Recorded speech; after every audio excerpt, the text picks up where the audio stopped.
guys, so it's Lynn with Littlefoot Nursery. Thought I would hop on and shoot another video here. I wanted to chat about a couple things. So here in my video I have Indy.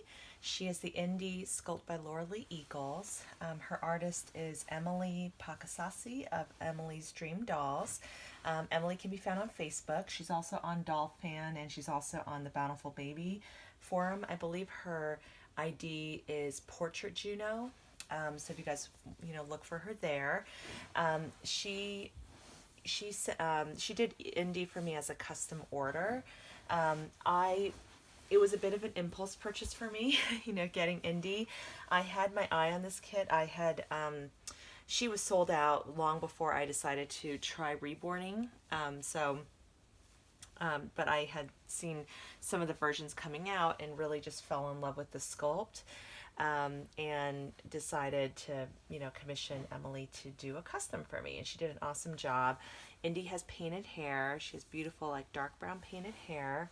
And Emily does a really great job with like the little tiny fine baby hairs, just very, very detailed. So anyway, Indy is wearing a penguin two-piece pajama set. It's the shirt has like the penguin, just like kind of the penguin's face with a little pink hair bow, and then there are the pants with lots of little penguins wearing like different colored scarves. Like there's penguins wearing red scarves, pink scarves, and blue scarves. So it's a very cute PJ set. When I went to Target on my recent outing, I picked up this little mouse fleece sleeper. It's purple with mice all over it, and then the feet have like the head of the mice with like the two little ears. And just looking at this vivid purple color, I think it would look great with Indy's skin tone. So she's going to be the lucky one to get to try it on. I'm somewhat reluctant to take off this adorable sleeper off of her, but I'm going to go ahead and do it, and let's see what she looks like in this fleece sleeper. I think she'll look really cuddly. You can see I have her in her cloth diaper. So let me go ahead and change her. And yeah, and I wanted to continue. I started to mention at the end of my last video a little bit about layettes, and I wanted to talk about this topic a little bit because just, I would just be curious, like if you're an artist, what are the things that you always send your baby home with? And then what are the things that, you consider to be standard, when you order a reborn baby from an artist, as a collector? What are the things that you expect to find in that, what comes home with the baby? Because, most of us, this is really, the baby is really what we, are purchasing, but most of us expect, most artists don't just send the baby home naked like this with nothing, with no outfit on, no additional items. And so I thought it'd be kind of interesting to talk about that a little bit and get you all's thoughts. And so for me, I'll just kind of answer the question for myself. So let me speak first, as an artist. So right now, kind of in my evolution as an artist, I consider myself still a beginner, maybe beginner to intermediate now, in some respects, but I'm still pretty new to painting and to reborning. And so I kind of worked backwards a little bit and just figured like, okay, for the babies that I'm painting, I'm going to have a, certain amount I'm charging over the kit price. And then, and that's going to be, and then I add shipping on top of that. And I don't calculate like, in terms of my cost, in terms of, what am I trying to say? So I'll give you an example. So if it's a limited edition kit that costs, let's say $125, I will usually add, say, $2 to $250 above that cost, and then add shipping. So let's say, we add $250, that brings it up to $375, or maybe it's $350 or something like that. If I'm adding, $225 to the cost to account for my labor and everything, then let's say I need to add another $50 to cover shipping.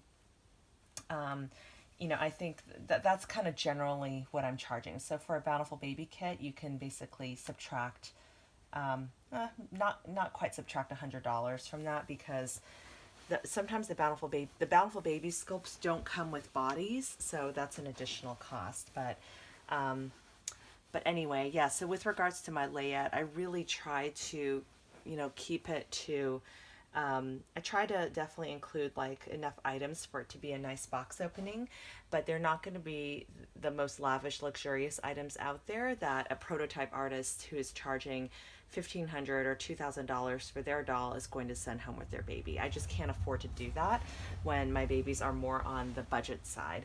And I think, for me as a collector, I would personally probably rather pay, um, pay a more reasonable price for the baby and not have as lavish of a box opening.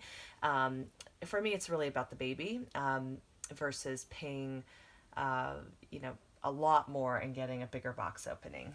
It's interesting, like the items that come home with my box openings, I tend to sort of, package them up and put them away. Like they're not really as much part of the normal dolly wardrobe rotation. I don't know why. I think it's because part of it is I feel like as a collector, those are the items that kind of came with the baby, like the COA, and I want to keep them pristine. So I'm not going to necessarily quote unquote play with them as much. Anyway, here's Indy all changed into this sleeper. Oh, this is really cute on her. Oh, she's very cuddly. Guys, if you're wanting like maximum cuddle factor for your babies, get them a fleece sleeper. It is awesome. It just really makes them super cuddly. Just adds that layer of softness. So anyway, she's looking really cute in this. So that's just like my thought. So I'll tell you what I generally send home, or consider to be standard for myself. So I'll usually send home but the items that I'm sending home, like I buy them in bulk, and they're going to be more highly discounted because I buy them in bulk. So what I have been sending, would be a white onesie, hospital cap, a little hospital ID bracelet. What else am I sending? Usually a pair of socks. I'll have one sleeper, and then kind of one additional outfit besides that. So I kind of have like the little hospital newborn look with sort of the hospital cap, but I'll only do that for the newborn babies. I've decided, because I don't think it really looks that realistic if the baby is a 6-month size, to do the hospital cap whole setup. I just think it doesn't quite look realistic. But if it's a newborn size baby, then yes, absolutely. And then, and I'll usually include a blanket, and I have been including like the hospital blankets, but I think for the bigger babies, I'll have to do a different kind of blanket and not do the hospital setup. And then if I was able to get the layette for a good price, I might include like one more outfit too, in the midst of that. And then usually, and I have these little bottles, and so that I bought that, in bulk, that are not too expensive. So I'll include one of those little bottles, and then I'll include a birth certificate as well. So that's usually what I send home. Pacifier, of course. I magnetize the pacifier. I send the baby home with a pacifier. And I guess that's about it. Yeah. So blanket, pacifier, bottle, sleeper, one or two extra outfits aside from a sleeper. And yeah, then that's it, typically. So, but then, you watch these videos on YouTube, and, people do some very lavish box openings. And I was thinking about this because I think that the baby that the Gabigail I'm painting and getting ready to send home, after I get all her items, she's going to have a pretty lavish box opening. But, her mommy specifically asked me to do some shopping for some extra things for her to send home, because it's hard for her to do it, and she wants me to pick out some things, and so she's paying me extra for that, and it's actually kind of fun. So I feel like maybe for my future box openings, future reborns that I paint as customs, I'll offer that as an option, that the baby can come home with a like small, or or kind of the regular box opening, a medium version, and then maybe like a deluxe version or something like that. So and then that would basically be an option for the new mommies, because I think for some people the big lavish box opening is really is really important to them, and it's part of welcoming the baby home. It's part of it helps if it affects their bond with the baby, and it just makes it that much more of a special experience.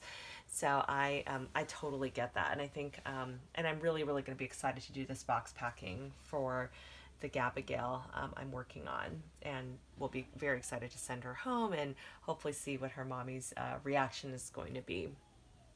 But yeah, so here's Miss Indy. She's in this fleece sleeper. I have to say, I'm getting really excited now about the holidays. I know it's still November. We still have Thanksgiving. Sorry, guys, I'm holding Indy, so she's out of camera right now. She's just so cuddly in this sleeper. I just love it on her. Um, and so I know we have the holidays coming, and it's just going to be it's just going to be a really great. Yeah, I'm just looking forward to the holiday season. Just looking forward to having time with family.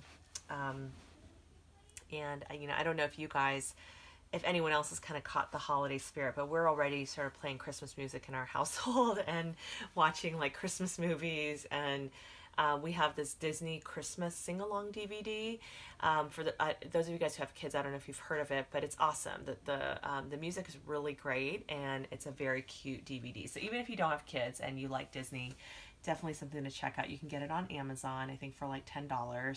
But I think it's the Very Merry Christmas Disney Sing-Along DVD. So if you just type that in, you should be able to find it. But so we've been watching that with the kids, and the weather has turned really cold all of a sudden, so that also makes me feel like it's winter time. So anyway, thank you guys so much for watching. As always, thank you for your kind comments, and don't forget to give this a thumbs up, and subscribe if you're new, and I'll see you on the next video. Take care.